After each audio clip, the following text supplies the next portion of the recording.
सद्गुरु चरण कमलेभ्यो नमः।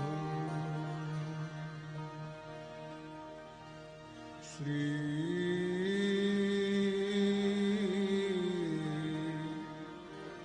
सीतारामाभ्यां नमः। रामभक्ताय श्री भगवते हनुमते नमः।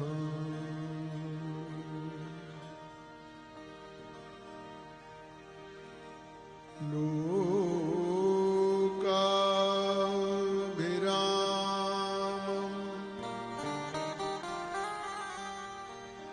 रणरङ्गधीरम्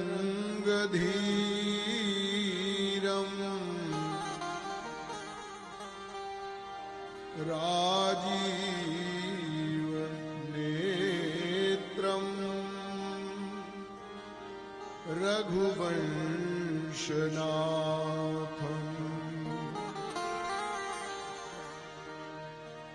कारुण्यरूपम्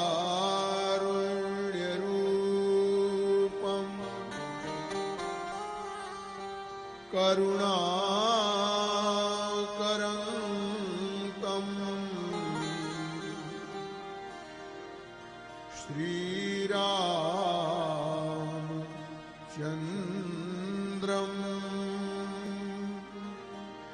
शरणं प्रपद्ये।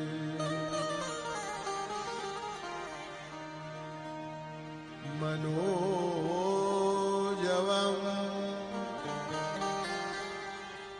मारुततुल्यवेगम् जितेन्द्रियं बुद्धिमतां वरिष्ठम्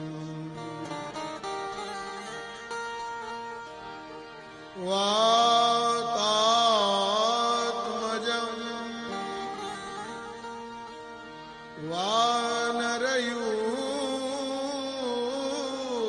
वानरयूथमुख्यम् श्रीरामदूतं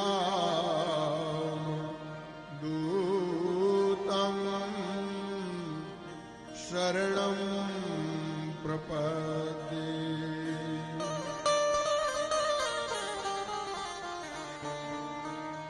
श्रीसीतानाथ समारम्भां श्रीमद्रामानन्दार्य मध्यमाम् अशमदाचार्य पर्यन्ताम् वन्दे श्री गुरुपरम्पराम्।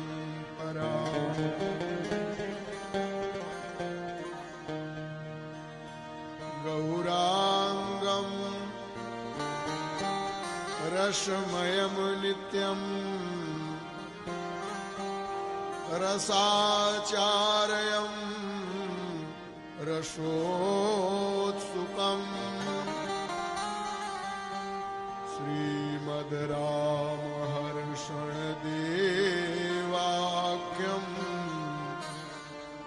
सद्गुरुं प्रणमाम्यहम्।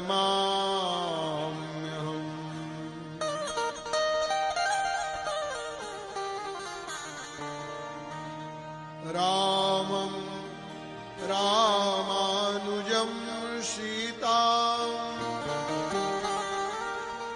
भरतं भरतानुजं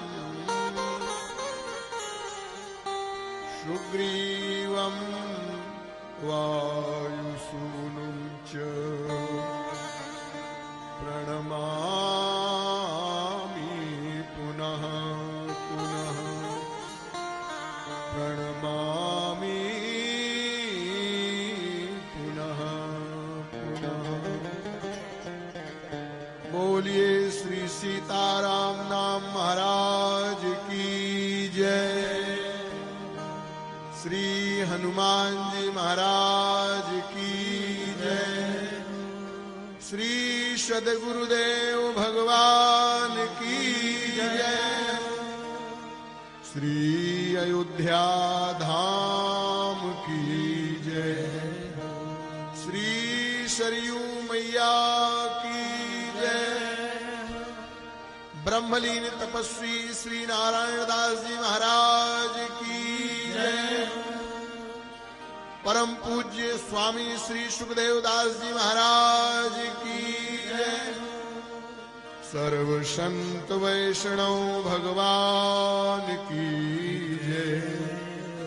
जय जय सीताराम।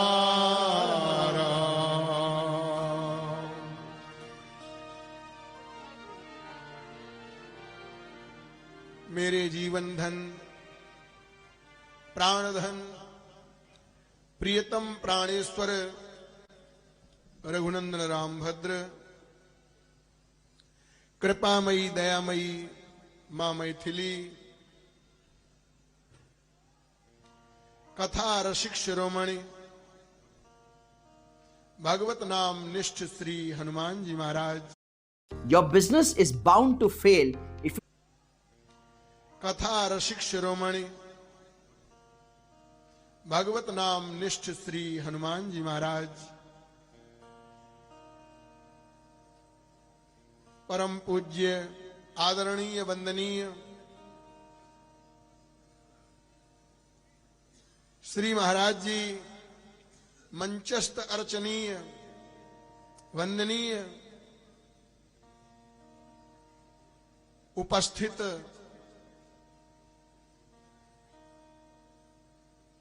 महत जन,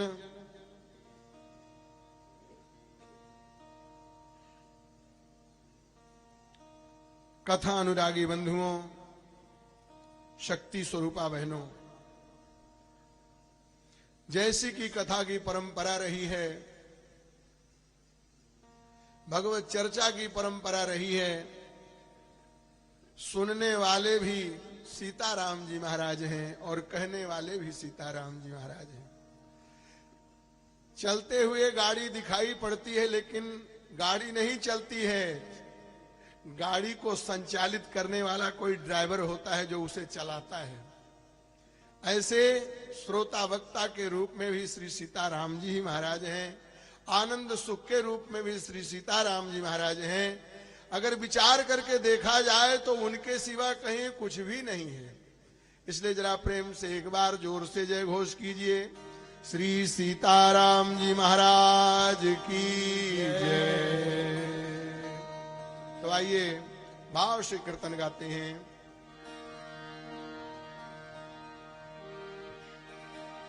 सीताराम सीताराम सीताराम जय सीताराम। सीताराम सीताराम सीताराम जय सीताराम।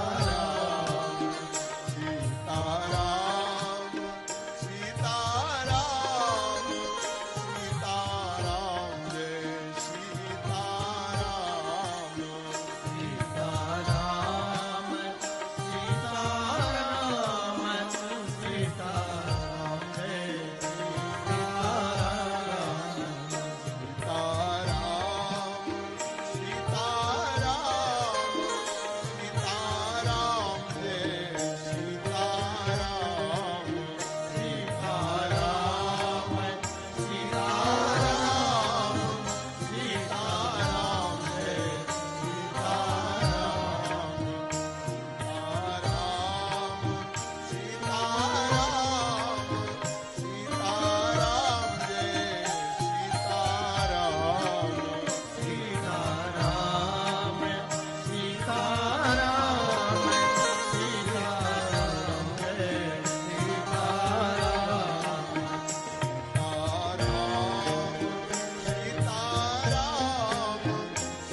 मेरे प्यारे बंधुओं, भक्ति शक्ति स्वरूपा माताओं बहनों,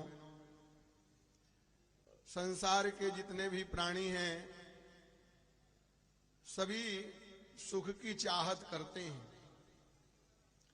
सबको सुख चाहिए और सब लोग सुख के लिए ही प्रयास करते हैं, पर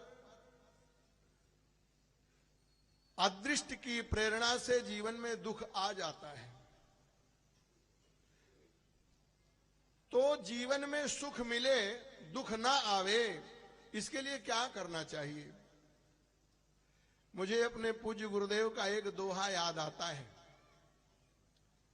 वो कभी बैठते अपने मस्ती में होते तो इसको बोलते थे, कोई तन दुखी कोई मन दुखी और धन बिन कोई उदास और थोड़े थोड़े सब दुखी सुखी राम के दास, सुखी राम के दास। राम जी के दास हो जाओ तो जीवन में सुख ही सुख मिलेगा। और दास एक ऐसा पद है कि जिसके नीचे फिर अब गिरना नहीं है, न जाना है। और सच बात तो यह है कि जिन्हें तत्व का ज्ञान हो गया, प्रकृति और पुरुष के भेद को जिसने समझ लिया है, उसकी दृष्टि में परमात्मा के सिवा कहीं कुछ भी नहीं है। श्री हनुमान जी से परिचय पूछा गया कि आपका परिचय क्या है? हनुमान जी ने कहा, दासो हम। दास हो तुम? किसके? कहा, कौशलेंद्रस्य। दास हो कौशलेंद्र के। और करते क्या हो? बोले, दासो हम कौशलेंद्रस्य रामस्याक्लिष्ट कर्मणः हनुमान शत्रु सैन्यानाम निहंता मारुतात्मजः। भगवान के दास होने में सब प्रकार से कल्याण है।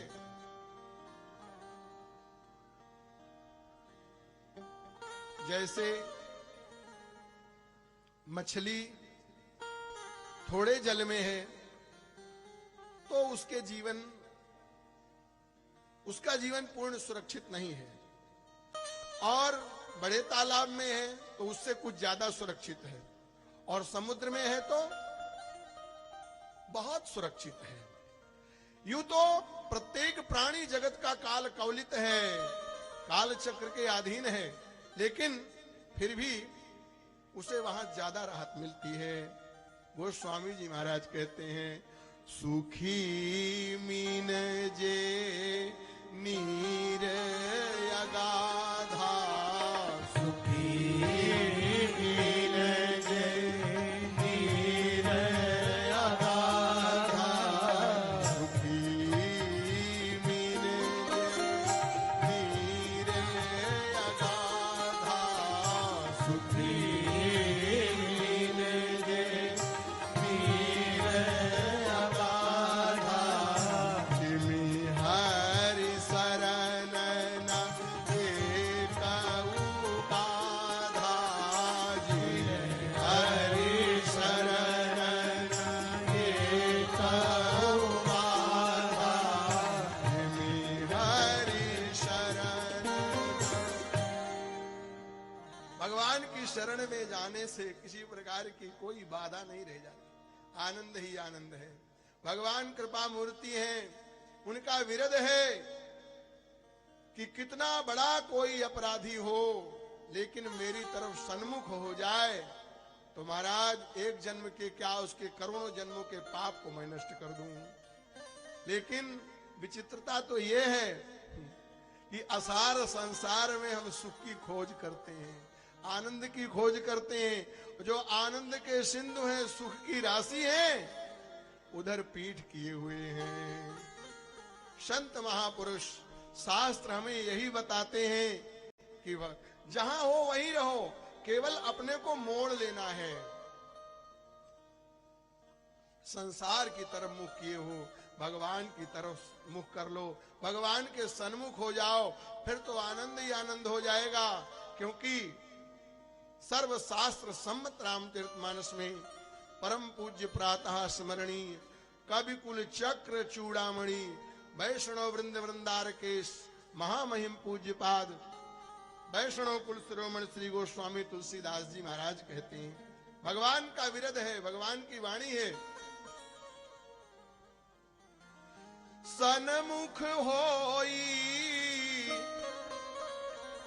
सन्मुख होई जीव मोहि जबहि, और जन्म कोटि अघनाशहि तबहि। शरणागति भगवान के लिया, भगवान के सन्मुख हुआ तो फिर विलंब नहीं है, करोड़ों जन्मों के उसके अघ नष्ट हो जाते हैं। और भगवान से विमुख रहे, लाख प्रयास कर ले तो राम विमुख संपत्ति प्रभुताई, राम विमुख संपत्ति प्रभुताई, राम विमुख संपत्ति प्रभुताई, राम विमुख संपत्ति प्रभुताई, जाई रही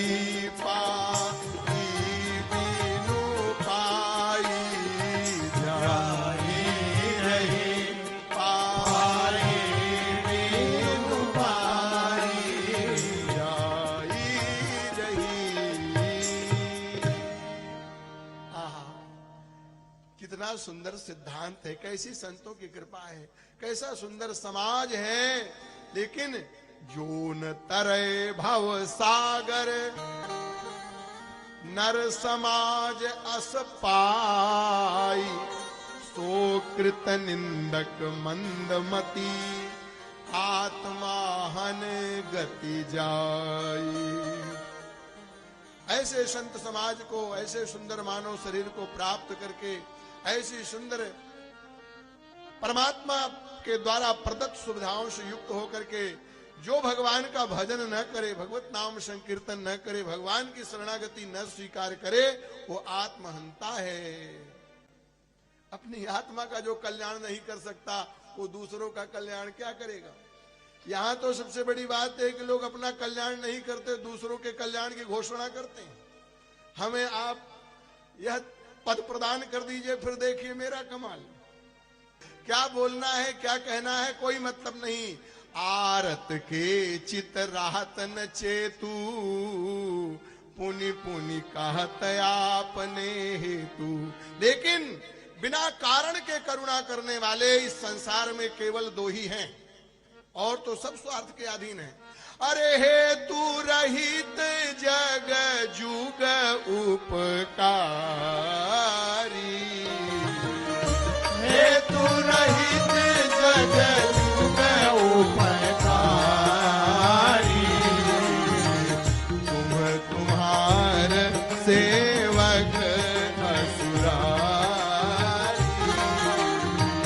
तुम तुम्हारे सेवक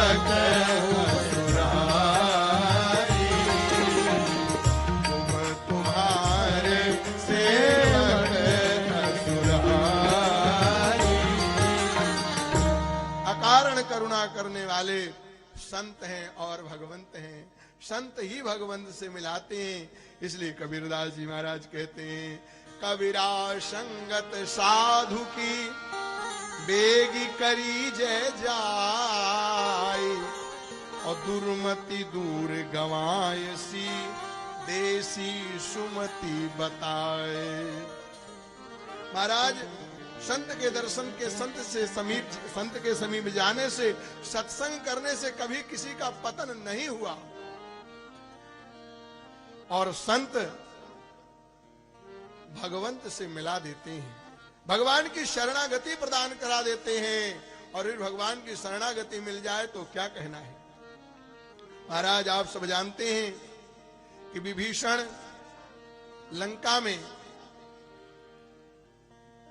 बहुत ही बंधन में जीवन व्यतीत कर रहे थे, भजन भी बड़े गोपनीय ढंग से करते थे, लेकिन धन्य है दयालु श्री राम जी महाराज, जहां उनके भजन करने वाले भक्त रहते हैं वहां संत को वो भेज ही देते हैं।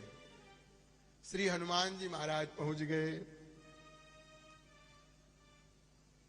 पूरी लंका में खोज किया, खोजते खोजते विभीषण की कुटिया दृष्टिगोचर हुई।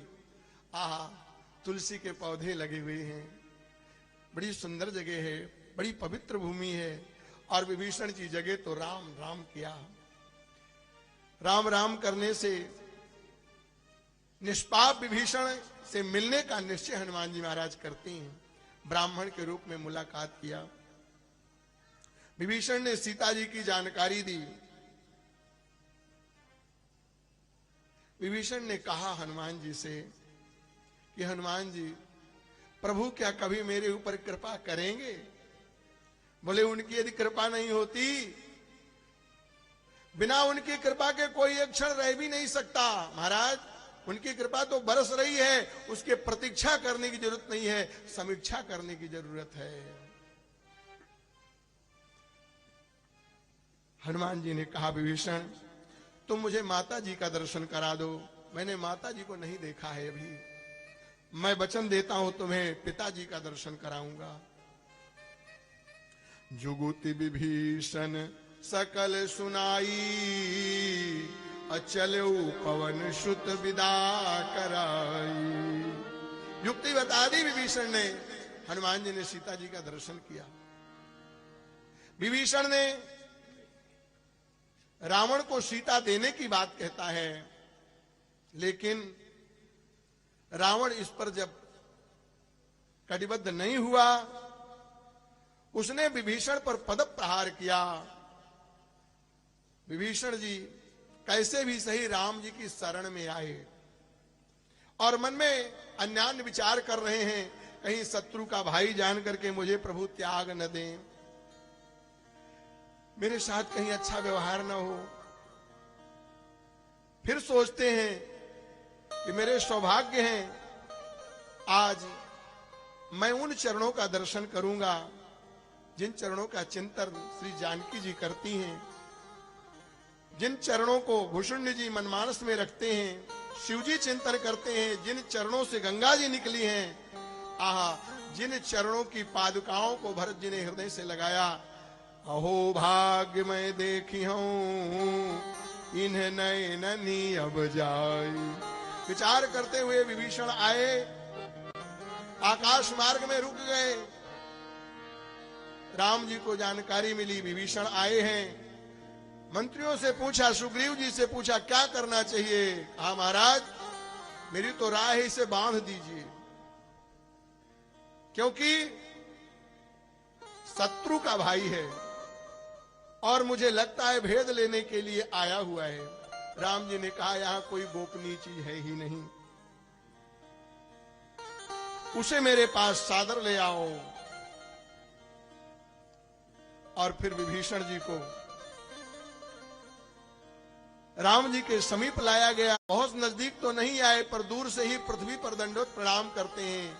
राम जी की भुजाएं लंबी हुई, विभीषण को उठा लिया, हृदय से लगा करके अपने समीप बैठाया और कहा कहू लंकेश सहित परिवारा, कुशल कुठार बास तुम्हारा। खल मंडली बसही दिन राती, और सखा धर्म निभाई के भांति। मैं जानूं तुम्हारी सब रीति, अति नय निपुण न भावय नीति। मैं जानता हूं अनीति आपको अच्छी नहीं लगती, कैसे वहां आप रहते थे। राम जी ने विभीषण का समाचार पूछा, और भले उनके मन में पहले कोई वासना चाहत या कुटिलता रही हो, लेकिन विभीषण ने स्पष्ट कह दिया कि मेरे हृदय में पहले वासना तो थी, लेकिन प्रभु पद, आपके श्री चरणों के दर्शन से अब कोई कामना नहीं रह गई नाथ। लेकिन फिर भी प्रभु श्री राम जी महाराज ने विभीषण को अपनी शरण में आया जान करके हृदय से लगाया और समुद्र के जल से विभीषण का राज्याभिषेक कर दिया। बोलिए श्री राघवेंद्र सरकार की जय। देवताओं ने पुष्प बरसाए, राम जी के सामने प्रश्न रखा गया कि महाराज अभी तो लंकेश जिंदा है, वो आप विभीषण का राज तिलक कर रहे हैं, ये तो खिलवाड़ के सिवा और हो क्या सकता है। राम जी सत्य संकल्प हैं, उन्होंने कहा मैंने विभीषण को कल लंका का अधिपति बना दिया, क्योंकि रावण तो मृत्यु तुल्य है, देखने के लिए केवल जी रहा है। अरे सांस तो धौकनी भी लेती है, लेकिन शास्त्र हमारे कहते हैं कि 14 प्रकार के जीवन जीने वाले प्राणी जीते जी मुर्दे के समान है। कौल काम बस कृपिन विमूढ़ा, अति दरिद्र अजसी अति बूढ़ा, सदा रोग बस संतत क्रोधी, विष्णु विमुख श्रुति संत विरोधी, और तनु पोषक निंदक अघ खानी, जीवत सव सम 14 प्राणी। 14 प्रकार के प्राणी ये जीते जी मुर्दे के समान हैं, और एक और जीते जी मुर्दे के समान कौन? जिन्ह हरि भगति हृदय नहीं आनी, जिन्ह हरि भगति हृदय नहीं आनी, जीवत सब समान तेई प्राणी, जीवत सब समान तेई प्राणी। जिसके जीवन में भगवान की भक्ति नहीं आई, भगवान से जिसने प्रीति नहीं की, वो भी मुर्दे के ही समान है। पर लोगों ने कहा महाराज ये तो बुद्धि की स्थिति है, कभी सात्विकी कभी राजसी कभी तामसी हो जाती है। अगर उसकी बुद्धि सात्विक हो जाए और उसे समझ आ जाए, सीता जी को लेकर के आपकी शरण में अगर वो आ जाएगा तो आप क्या करेंगे? क्योंकि आप सत्य संकल्प हैं। लंका का राजा तो आपने विभीषण को बना दिया। राम सत्य संकल्प प्रभु, राम जी सत्य संकल्प हैं। तो राम जी ने हृदय में भाव भर करके कहा भैया लंका का राजा तो मैंने विभीषण को बनाया, यदि रावण की बुद्धि निर्मल हो जाए और मेरी शरण में आ जाएगा तो मैं उसे भी राजा ही बनाऊंगा, क्योंकि दाता अपने अनुरूप ही कुछ देता है। भगवान तो ऐसे उदार हैं, अपने को भी दे देते हैं। बोले क्या आप देंगे? बोले अयोध्या का राज्य मेरा है, मेरे भैया भरत अयोध्या के सिंहासन पर मेरी खड़ाऊ रख करके राज का संचालन कर रहे हैं, और यदि रावण मेरी शरण में आ जाएगा तो लंका का राज मैंने विभीषण को दिया और अयोध्या का राज मैं रावण को दे दूंगा और पुनः वनवासी की तरह जो है जंगल में परिभ्रमण करूंगा। यह है राम का रामत्व, यह है राम की कृपालुता। लेकिन कठिनाई यही है कि राम जी की शरण में आना ही कठिन है। इतना सब कुछ होते हुए भी राम जी की शरणागति हम स्वीकार नहीं कर पाते। और महाराज राम जी का स्वभाव है, शरण में आने वाले का वो त्याग नहीं करते, क्योंकि प्रभु कहते हैं शरणागत कहूं जे तजहि निज अनहित अनुमानी, ते नर पावर पाप में तिनहि बिलोकत हानि। इसलिए कोटि भी प्रबध लागई जाहू, आए शरण तजऊ नहीं ताहू। करोड़ों ब्राह्मणों की हत्या का पाप जिसे लगा हो, वो भी यदि राम जी की शरण में आ जाए तो प्रभु कहते हैं मैं उसका त्याग नहीं करता हूं, उसे हृदय से लगा लेता हूं। इसलिए मेरे बंधु, जीवन की सार्थकता श्री सीताराम जी महाराज की शरणागति स्वीकार करने में है, उनका होकर के रहने में है।